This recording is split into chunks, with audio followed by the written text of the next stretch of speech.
ತಿರುಪತಿಯಲ್ಲಿ ಲಡ್ಡು ವಿವಾದ ಜೋರಾಗಿತ್ತು. ಇದರ ಬೆನ್ನಲ್ಲೇ ಇದೀಗ ಬೆಂಗಳೂರು ಟಿಟಿಡಿಗೆ ತಿರುಪತಿ ಲಡ್ಡು ಸರಬರಾಜು ಆಗ್ತಾ ಇಲ್ವಂತೆ. ಕಳೆದ 3 ದಿನಗಳಿಂದ ಟಿಟಿಡಿಗೆ ಲಾಡು ಸಪ್ಲೈ ಆಗದೇ ಇರೋದ್ರಿಂದ ದೇವಸ್ಥಾನಕ್ಕೆ ಬರುವಂತಹ ಭಕ್ತಾದಿಗಳಿಗೆ ಲಡ್ಡು ಪ್ರಸಾದ ಸಿಗ್ತಾ ಇಲ್ವಂತೆ. ಆನೇಕಲ್ನ ಬನ್ನೇರ್ಘಟ್ಟ ರಾಷ್ಟ್ರೀಯ ಉದ್ಯಾನವನದಲ್ಲಿ ಸಫಾರಿ ವೇಳೆ ಪ್ರವಾಸಿಗರಿದ್ದ ಬಸ್ ಮೇಲೆ ಚಿರತೆ ಹತ್ತಿ ಆತಂಕ ಸೃಷ್ಟಿ ಮಾಡಿತ್ತು. ಈ ದೃಶ್ಯವನ್ನ ಹಿಂಬದಿಯಿಂದ ಬರ್ತಾ ಇದ್ದ ಮತ್ತೊಂದು ಸಫಾರಿ ವಾಹನದಲ್ಲಿದ್ದವರು ಚಿತ್ರೀಕರಣ ಮಾಡಿದ್ದಾರೆ. ರಿಪಬ್ಲಿಕ್ ಕನ್ನಡ ಸುದ್ದಿ ಬಿತ್ತರಿಸಿದ್ದೇ ತಡ ಅಧಿಕಾರಿಗಳು ಅಲರ್ಟ್ ಆಗಿದ್ದಾರೆ. ಇನ್ನು ಮುಂದೆ ಚಿರತೆ ಸಫಾರಿಗೆ ಹೋಗುವ ಮುನ್ನ ಚಾಲಕರು ಸೂಚನೆ ನೀಡಬೇಕು. ಬಸ್ ಒಳಗೆ ಎಂಟ್ರಿ ಆಗುವ ಮುನ್ನವೇ ಎಲ್ಲರೂ ಬಸ್ ಗ್ಲಾಸ್ ಕಡ್ಡಾಯ ಹಾಕಬೇಕು ಅಂತ ಜೈವಿಕ ಉದ್ಯಾನವನದ ಇಡಿ ಸೂರ್ಯಸೇನ್ ಸೂಚನೆ ನೀಡಿದ್ದಾರೆ.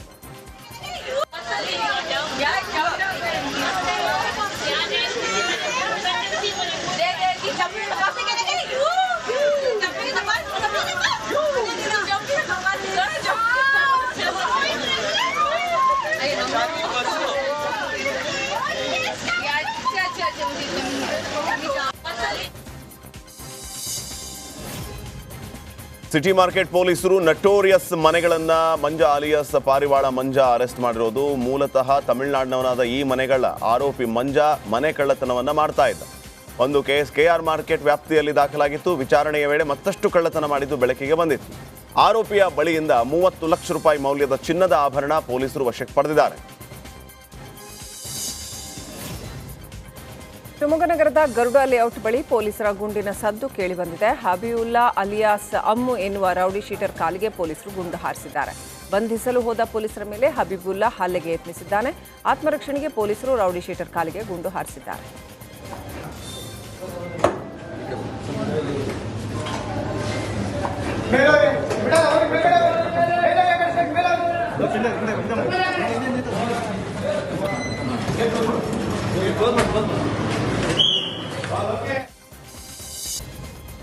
ಹುಬ್ಬಳ್ಳಿಯಲ್ಲಿ ಪೊಲೀಸ್ ಫೈರಿಂಗ್ ಸದ್ದು ಮಾಡಿದೆ. ಮನೆಗೆ ಕನ್ನ ಹಾಕೋದಕ್ಕೆ ಯತ್ನಿಸಿದ ಖದೀಮನ ಕಾಲಿಗೆ ಗುಂಡು ಹಾರಿಸಿದ್ದಾರೆ. ಗೋಕುಲ ಗ್ರಾಮದ ಮನೆಯಲ್ಲಿ 6 ಜನರ ತಂಡ ಕನ್ನ ಹಾಕಿದ್ರು. ಈ ವೇಳೆ ಸಿಕ್ಕಿಬಿದ್ದ ಪ್ರಮುಖ ಆರೋಪಿ ಮಹೇಶ್ ಕಾಳೆ ತಪ್ಪಿಸಿಕೊಳ್ಳೋದಕ್ಕೆ ಯತ್ನಿಸಿದಾಗ ಆರೋಪಿಯ ಕಾಲಿಗೆ ಗುಂಡು ಹಾರಿಸಿದ್ದಾರೆ. ಘಟನೆಯಲ್ಲಿ ಕಾನ್ಸ್ಟೇಬಲ್ ವಸಂತ್ ಗುಡಿಗೇರಿಗೂ ಗಾಯಗಳಾಗಿದ್ದು ಕಿಮ್ಸ್ ಆಸ್ಪತ್ರೆಯಲ್ಲಿ ಚಿಕಿತ್ಸೆಯನ್ನು ನೀಡಲಾಗ್ತಾ ಇದೆ. ನಿನ್ನೆ ಒಂದು ದೇಶಪಾಂಡೆ ನಗರದಲ್ಲಿ ದತ್ತಾತ್ರೇಯ ಸ್ವಾಮೀಜಿಗಳದ್ದು ಮೂರ್ತಿ ಭಗ್ನ ಮಾಡುವಂಥ ಕೆಲಸವನ್ನು ಕಿಡಿಗೇಡಿಗಳು ಮಾಡಿದ್ದಾರೆ. ನಮ್ಮವರು ಪ್ರಕರಣ ದಾಖಲಿಸ್ಕೊಂಡಿದ್ದಾರೆ ಮತ್ತು ಅತ್ಯಂತ ಗಂಭೀರ ಕಲಂಗಳಡಿಯಲ್ಲಿ ಪ್ರಕರಣವನ್ನು ದಾಖಲಿಸ್ಕೊಂಡಿದ್ದೇವೆ. ಮತ್ತು ಅಲ್ಲಿ 3 ಪಾಯಿಂಟಲ್ಲಿ ನಮಗೆ CCTV ಎಂಟ್ರಿ ಎಕ್ಸಿಟು ಅದೆಲ್ಲ ವೆರಿಫೈ ಮಾಡಿದ್ದಾರೆ. ನಿನ್ನೆ ಇನ್ಸಿಡೆಂಟ್ ಆದು ನಮ್ಮ ಗಮನಕ್ಕೆ ಬಂದಾಗಿಂದ ಇವತ್ತು ಬೆಳಗ್ಗೆ 5 ಗಂಟೆವರೆಗೂ ನಮ್ಮ ಇನ್ಸ್ಪೆಕ್ಟ್ರು ACP ಖುದ್ದು ಹಾಜರಿದ್ದು ಕಂಪ್ಲೀಟ್ CCTV ಫುಟೇಜಸ್ ಎಲ್ಲ ವೆರಿಫೈ ಮಾಡಿದ್ದಾರೆ. ಇನ್ಸಿಡೆಂಟ್ ಆಗಿದ್ದಿದ್ದು ಮತ್ತು ಬಿಫೋರು ಮತ್ತು ಕೆಲವರು ಏನು ಅನುಮಾನಾಸ್ಪದವಾಗಿ. ಹಾವೇರಿ ಜಿಲ್ಲೆ ರಟ್ಟಿಹಳ್ಳಿ ತಾಲೂಕಿನ ತೋಟಗಂಟಿ ಗ್ರಾಮದ ಬಳಿ ಟ್ರಾಲಿ ಸಮೇತ ಟ್ರ್ಯಾಕ್ಟರ್ ನದಿಗೆ ಉರುಳಿ ಬಿದ್ದಿದೆ. ಟ್ರ್ಯಾಕ್ಟರ್ನಲ್ಲಿದ್ದ 3 ಪ್ರಾಣಾಪಾಯದಿಂದ ಪಾರಾಗಿದ್ದಾರೆ. ಅಶೋಕ ಬೆಳವತ್ತಿ ಎಂಬುವರಿಗೆ ಸೇರಿದ ಟ್ರ್ಯಾಕ್ಟರ್ ಸಗಣಿ ಕುರಿ ಗೊಬ್ಬರ ಸಾಗಿಸ್ತಾ ಇದ್ದಾಗ ಈ ದುರ್ಘಟನೆ ಸಂಭವಿಸಿದೆ. ರಟ್ಟಿಹಳ್ಳಿ ಪೊಲೀಸ್ ಠಾಣೆಯಲ್ಲಿ ಪ್ರಕರಣ ದಾಖಲಾಗಿದೆ.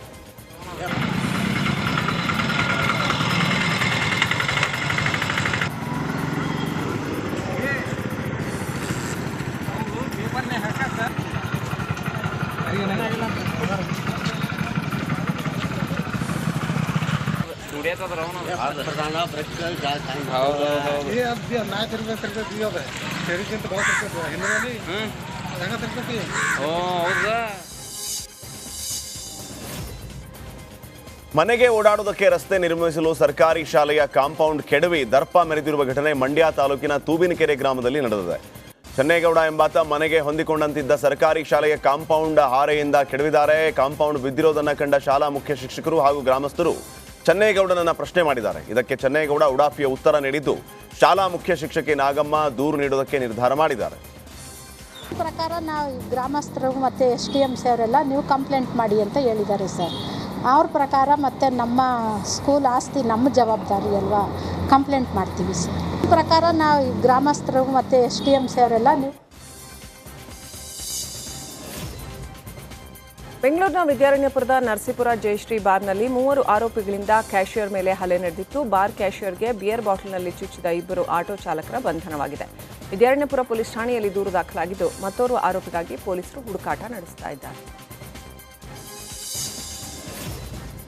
ಬೆಳೆದು ನಿಂತ ಸಾವಿರಾರು ಮರಗಳನ್ನು ಅಧಿಕಾರಿಗಳು ಕಡಿದಿದ್ದಾರೆ ಅಂತ ಸ್ಥಳೀಯರು ಆರೋಪಿಸಿದ್ದಾರೆ. ರಾಯಚೂರು ಹೊರವಲಯದ ಯರಮರಸ್ ಕೆಐಎಡಿಬಿಯಲ್ಲಿ ಬೆಳೆದು ನಿಂತಹ ಮರಗಳ ಮಾರಣ ಹೋಮ ನಡೆದಿದೆ. ಇನ್ನು ಈ ಸಂಬಂಧ ಸ್ಥಳೀಯರು ಅರಣ್ಯ ಅಧಿಕಾರಿಗಳಿಗೆ ದೂರನ್ನು ನೀಡಿದ್ದು ಕಟ್ಟಿಗೆ ತುಂಬಿದ 2 ಬೊಲೆರೋ ವಾಹನ ಜಪ್ತಿ ಮಾಡಲಾಗಿದೆ.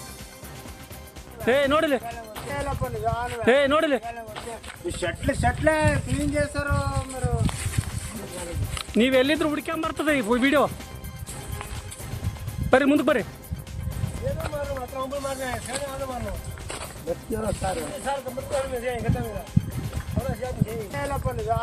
ನೋಡಿಲ್ಲ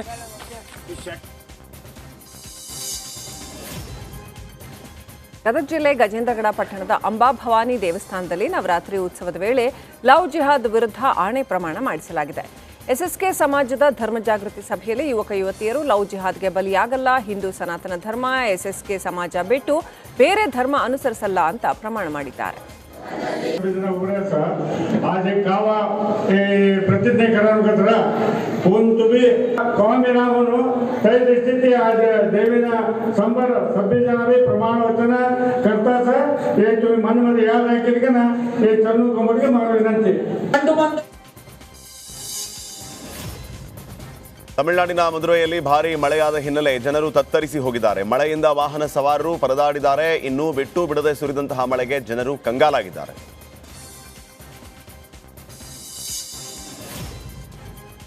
ಇಸ್ರೇಲ್ ಹಮಾಸ್ ನಡುವೆ ಯುದ್ಧಕ್ಕೆ ಇವತ್ತಿಗೆ 1 ವರ್ಷ.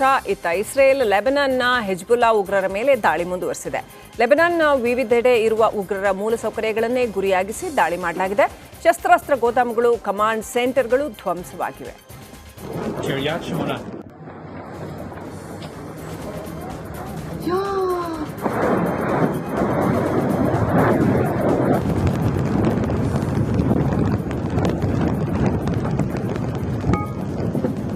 Alarm. Manara. קריית שמונה.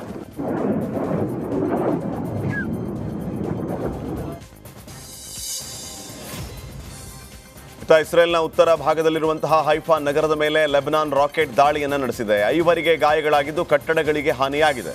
ಎಲ್ಲರೂ ಪ್ರಾಣಾಪಾಯದಿಂದ ಪಾರಾಗಿದ್ದಾರೆ.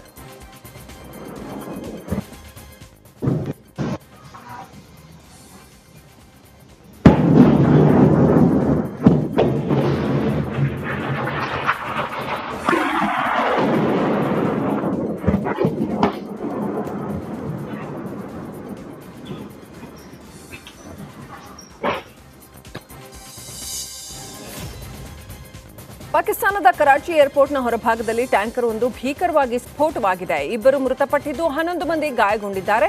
ಚೀನಾ ಪ್ರಜೆಗಳನ್ನು ಗುರಿಯಾಗಿಟ್ಟುಕೊಂಡು ಈ ಸ್ಫೋಟ ನಡೆಸಲಾಗಿದೆ. ಅವರಲ್ಲಿ ಒಬ್ಬ ಗಾಯಗೊಂಡಿದ್ದಾನೆ. ಪಾಕಿಸ್ತಾನ ಮತ್ತು ಚೀನಾ ನಡುವೆ ಬಹುಕೋಟಿ ಮೊತ್ತದ ಬೆಲ್ಟ್ ಅಂಡ್ ರೋಡ್ ಕಾಮಗಾರಿಯಲ್ಲಿ ಸಾವಿರಾರು ಚೀನಿಯರು ಕೆಲಸ ಮಾಡ್ತಾ ಇದ್ದಾರೆ.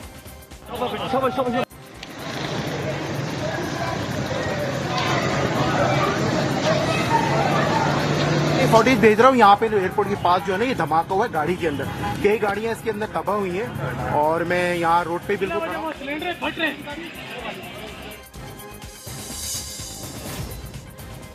ಇಟಲಿಯ ರೋಮ್ನಲ್ಲಿ ಪ್ಯಾಲೆಸ್ತೈನ್ ಪರ ಮೆರವಣಿಗೆಯಲ್ಲಿ ಹಿಂಸಾಚಾರ ನಡೆದಿದೆ. ಪೊಲೀಸರ ಜೊತೆಗೆ ನಡೆದ ಜಟಾಪಟಿಯಲ್ಲಿ 34 ಮಂದಿ ಗಾಯಗೊಂಡಿದ್ದಾರೆ.